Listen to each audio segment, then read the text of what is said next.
Hi, I'm Ginny Olson, co-founder for Keynotes for Leaders, and I'm here to talk about effective feedback, the why, the when, the what, and the how. So what is feedback anyway? It's specific data that you give an individual in a timely manner after observing some actions or words that prompted an emotional response from you. It's data you give that individual about things they're doing well that you would like them to continue to do, or things that you'd like them to consider changing that aren't being effective, that may impact their reputation as a leader. So first of all, the why. Why do we give feedback? Why is it important for you to give that effective feedback? Here are a couple of reasons. These are some benefits. It builds trust and strengthens your relationships. So if you can create a relationship with that individual to show that you are there, you are on their side, you want to see them succeed, that's going to strengthen your relationship with them. It's going to build trust. It also creates a culture of continuous improvement. So you are saying to that individual and to others within your organization, look, I want to share feedback. I'd like to get feedback. I want us to learn together and to grow so we can all be more effective leaders. Let's move on to the when. When should you give that effective feedback? Well, timing is everything. First of all, when did the incident happen? If it happened yesterday, it's great because it's fresh in everyone's mind if you can address it as soon as possible. Although you also need to think about the best time to give the feedback. If that individual is about to go into a presentation with the CEO, maybe you want to wait. If it's feedback that you really want them to think about, to consider making some changes, they may not want to hear that feedback as they're about to go in to do this really important presentation. However, if it's really great feedback that's going to help them with that presentation, go ahead and go for it. So just think about the timing. It should be close to when the incident occurred, so it's fresh in everyone's mind. But also think about what else is going on in that individual's world, in their context. That looks like that you are a more empathetic leader towards them because you know what's happening with them and you want to give that information, that data to them when they're ready to hear it. Number 3, the what. So this is a couple things. Describe what happened. What's the situation that happened? What were those actions that you observed? What were those words that you heard? What was that thing that you really want them to consider changing because it's not effective for them as a leader? Or that thing that you want them to do more of because it's extremely effective for them?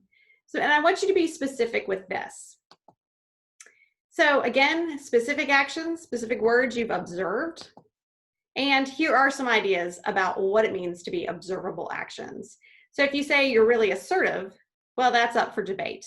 If you say you crossed your arms, someone can observe that action. That's observable. Then they know exactly what they did because you're being specific. And it's an action, it's a behavior that they can change. You're being insubordinate. That is up for debate. You really don't want to start the feedback exchange with information that someone can then argue about. They can say, no, you didn't interpret what I was doing correctly. You really want to give them information and data about things that they can change, things that someone else who had been in the room would have also been able to see. You're a great presenter. That is a compliment. People think that's a great thing to say, and it is. It makes you feel really good, but tell them specifically why they are a great presenter. What was that action that they took? What were the words that they used that made you feel like they were a great presenter? Because then they can repeat those actions, those words the next time to continue to build their reputation as an effective presenter. So crossed arms, that's an observable action. Share the agenda. Someone can actually say, hey, I saw that on the slide. You sent in the email earlier today. Those are observable actions. Rolled eyes. Anybody who had been in that room, who could have taken a picture, could have watched it on video, could have seen the same thing happen. You want to be specific. You don't want to derail the effective feedback discussion because somebody is saying, no, you just didn't look at me and you didn't see what I was doing correctly. It needs to be something that's observable. So everyone can say, oh yeah, I guess I really did roll my eyes. If someone had taken a picture, they could show proof that that action occurred. So you want to give data that's observable so that the individual can say, hey, This is something that I want to continue to do because clearly it is helping me to be an effective leader, or this is data that I really need to think about changing. These actions aren't really helping me. They're not helping my reputation. So give them data that they can do something with. They can decide to continue with that action. They can decide to work on stopping that action. So here's an example of how you might set up that effective feedback discussion with them. You're going to be specific. You're going to talk about what's observable. So on Tuesday, when we talked to the candidate about salary expectations, you interrupted me 3 times. This is really specific. It sets up the situation too. On Tuesday, we were talking to the second candidate. We were talking about salary expectations. No one can argue over those facts because they're facts. They're observable facts. And the data that you really want them to take away from here is that they interrupted you. Not only did they do that, once they did it 3 times. Someone else in the room could say, yes, I actually heard that same thing occur. And now for the how. The how is important because something prompted you to want to give this feedback. And so you want to talk about the impact on the individual and on yourself. So the how is how did you feel when this person interrupted you 3 times? And how does this affect the organization and thus the individual? It affects their reputation as a leader. So also, is it important? How important is it that you give this feedback? It could be something where maybe you actually know that this person was having a bad day. They looked really tired in a meeting. They seemed to check out. They were looking out the window a lot, but you actually know what's going on in their life and that they've got a lot going on in their mind. It might not be that important because it's sort of a one-off for them. But if you notice that there's a pattern here, this might become more important. It looks like they're disengaged from the meeting. So when you think about the how, this is about that feeling that prompted you to want to give that data to that individual. And it's also talking about how it impacts the organization and how it affects the reputation of the individual. Is it effective for them, that behavior or that word choice, or is it ineffective? So again, be specific around the feelings that this action or the behavior prompted for you and that really made you want to give the feedback. Own it. So here's an example. I was frustrated. There is how it landed for you when that person interrupted you 3 times in the middle of the discussion. I was frustrated because I needed to hear the candidate's answer to prepare for the salary negotiation. So we've got 2 things going on here that are specific. A specific feeling for me who was giving the feedback. I was frustrated. This is how that experience landed for me. The second thing we've got here is the impact on the organization.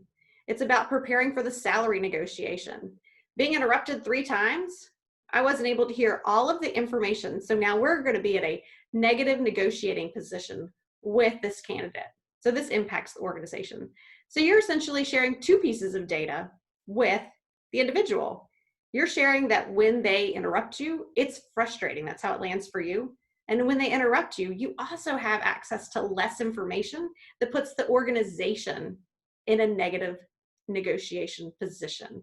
So there's lots of information that you are sharing here. This is how important feedback is. It's got implications for the organization. So if we put all this together in a nice little chart, we've got the why, the when, the what, and the how. The what and the how are really what you're going to share with the individual, but I want you to focus on the why and also the when. So let's fill this in. All right, so the when, or excuse me, the why. This is where we started at the beginning. Why do you want to give feedback? Again, it builds trust, it strengthens the relationship. It creates a culture of continuous improvement. You personally might have other whys. If you're hiring diversity candidates, you might have to give this feedback because you've got regulations and rules that you need to make sure the organization is upholding. So your why could be lots of things. And then if we move on to the when, this is the date that you want to give the feedback. It could be the date of when the incident occurred, and that will help you to figure out when you need to give the feedback. And as I mentioned earlier, that individual may have some other things going on that you're aware of, and you want to set that date further out in the future. But go ahead and hold yourself accountable by setting a date. So here's the what. The what and the how is the actual data you're going to give to the individual. So let's talk about this again. The what. On Tuesday, when we talked to the candidate about salary expectations, you interrupted me 3 times. So again, this is specific and it's observable data. And here's the how. This is that effect on you as an individual. It's the effect on the organization. It's the effect that this behavior, this action can have on the individual's reputation.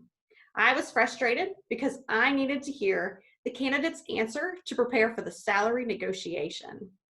Wow, you've given a lot of data here. You've talked about how being interrupted 3 times lands for you. It's frustrating. You've also given information about how if you continue to do that, it puts the overall organization in a negative negotiating position.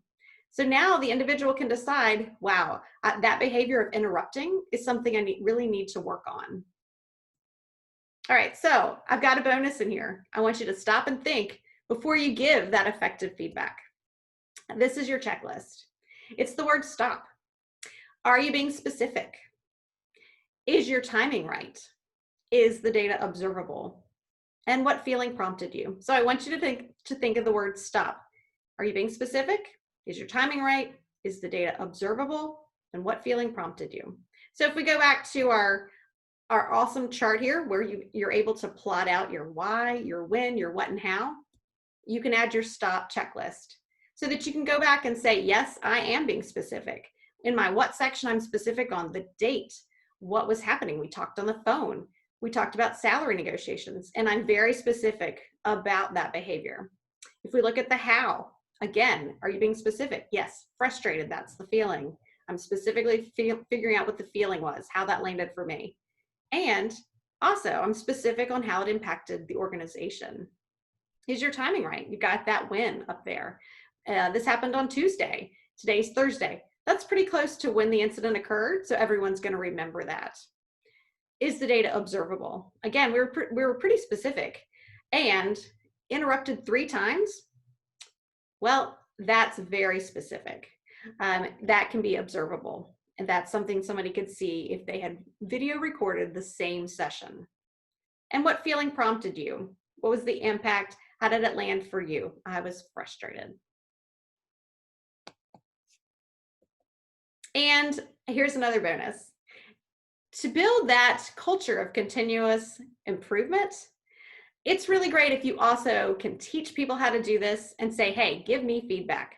And here's some tips for you for when you get that feedback. Stay present and open. Just be in the moment with them. They're being vulnerable by coming to you and giving you that feedback. Stay with them and encourage them to want to continue to build this muscle of giving effective feedback. Ask questions. Get more data from them. Don't defend, don't explain. Just be in the moment. If you get defensive, it will stop that culture you want to create of continuous improvement. If you're defensive, it allows other people to also be defensive. And no one's going to then hear the data that's being shared that can be shared to create a better environment of more effective leaders. Say thank you. That person came to you, they were vulnerable. They shared something with you that was probably hard, especially if they're subordinate to you.